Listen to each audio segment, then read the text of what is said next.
My name is Laurence Preston Holden, and I was born in 1945.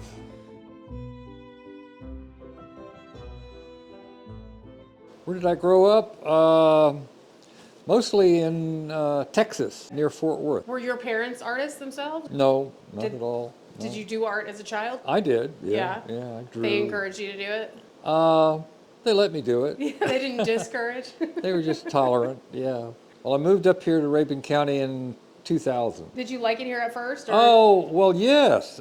We moved from Texas, so every weekend, we lived in Atlanta. Every weekend we came to the mountains to look at another waterfall. Mm-hmm. There wasn't a whole lot of water in Texas most of the time. Yeah.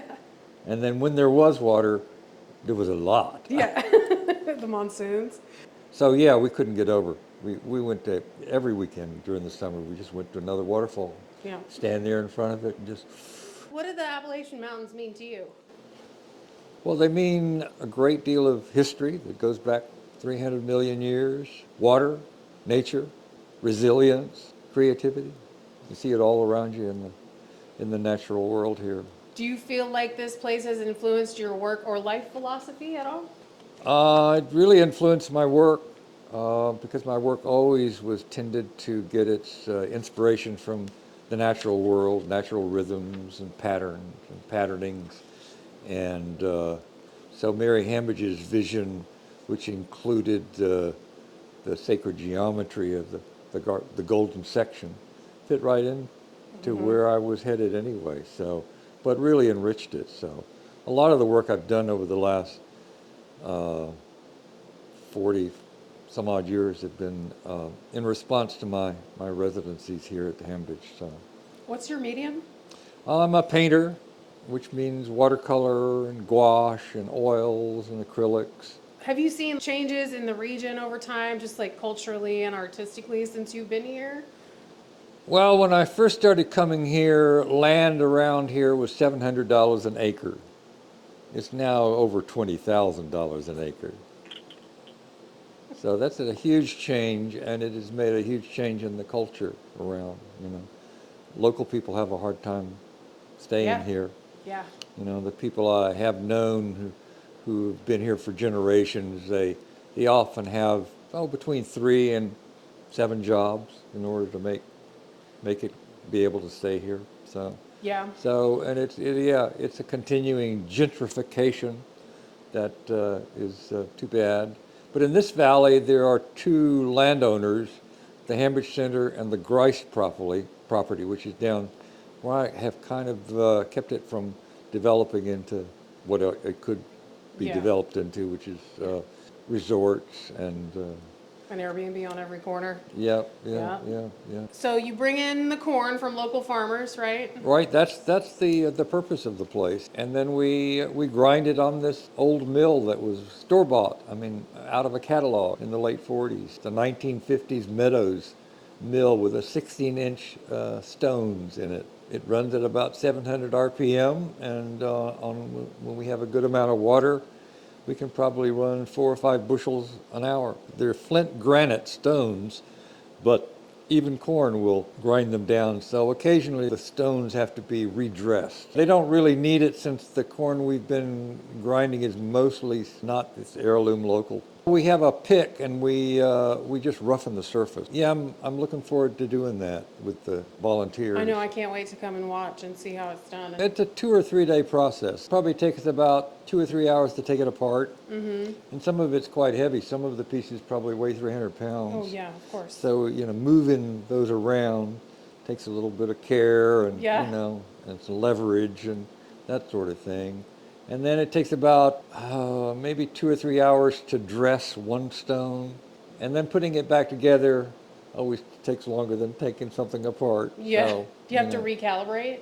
Well, everything has to be lined up, especially that belt coming up from below. Mm-hmm. It has to be just at the right, because it'll walk off. Oh, I see. Can you imagine? Mm-hmm. Yeah. So it has to be, and it has to be at the right. It can't. You don't want it so tight that it's gonna pull that shaft and wear on the bearings, but you don't want it so loose that it won't grab. So we use a bunch of shims. You can see them, little tiny bits, And we'll probably spend an hour or more once we get it back together, adjusting and adjusting and adjusting to try to get it so that it won't walk off that pulley. The pulley's cammed, so that it's got a roundness to it, so it tends not to. But so you don't have to, it doesn't have to be perfect. But How long have you been working here in this mill? for a little over 30 years, since the late 1980s. I'd never milled before anywhere. The Hambridge Center wasn't using it. It wasn't running. And it was the only kind of possible connection that the center had maintained with the local community. I got my father up here, who had just recently retired. He knew about all kinds of old machinery. I thought, well, let's see why it doesn't work. With my dad's help, we took it apart and figured out what was wrong and fixed it and got it to work. And but there was nobody to run it. So since I had already gotten it fixed, I ended up having to run it. What year did y'all fix it? It would have been like 1989. So you didn't know it to be a running mill until you guys repaired Right, it and right. got it Yeah, I running. started coming to the Hambridge Center in residence as a painter in 1984. So I knew of the mill, but it never wasn't running. So you guys figured out how to run it just all on your own. I was going to ask you who taught you to run it, but y'all kind of figured it out. If I want to know how to do something, I tend to go to a book. So there happened to be a book written in 1780s by Oliver Evans up in Philadelphia about how to construct and run a grist mill. So I bought the book, and then I went down to Columbus, Georgia, where I knew of another water-powered mill, and so I spent some time there looking at how that was done. Yeah, there wasn't anybody else around that I could meet who could tell me how to run it. Do you see milling as a kind of an art form? There's such a rhythm to it, and I've watched you guys do it on occasion. Does it feel like that to you, or? Never thought of it that way. Never thought of it that way? Never thought of it It's that just- way. I should have. I can see when we got a lot of water, and we can run it like 700 RPM. The whole building begins to shake and vibrate to a rhythm, It is quite, yeah. And it's really wonderful to watch the volunteers who have gathered around the mill and watch them all work together. It had been run by groups of volunteers all back through the 70s and back into the 60s. And so whenever they left off not being able to run it, there just wasn't anybody else around to do it. And wasn't much needed either anymore. Yeah. With the grocery stores and people buying things at the grocery store rather than having to grow their own corn and grind it here, which is what this place was about. Had been since the very first mill here in the 1850s. Right. So there would be Saturdays where I'd have a line of pickup trucks down the road. I'd have 15, 20 pickup trucks in a row lined up to have their corn ground. And they were all old guys in their 80s and 90s.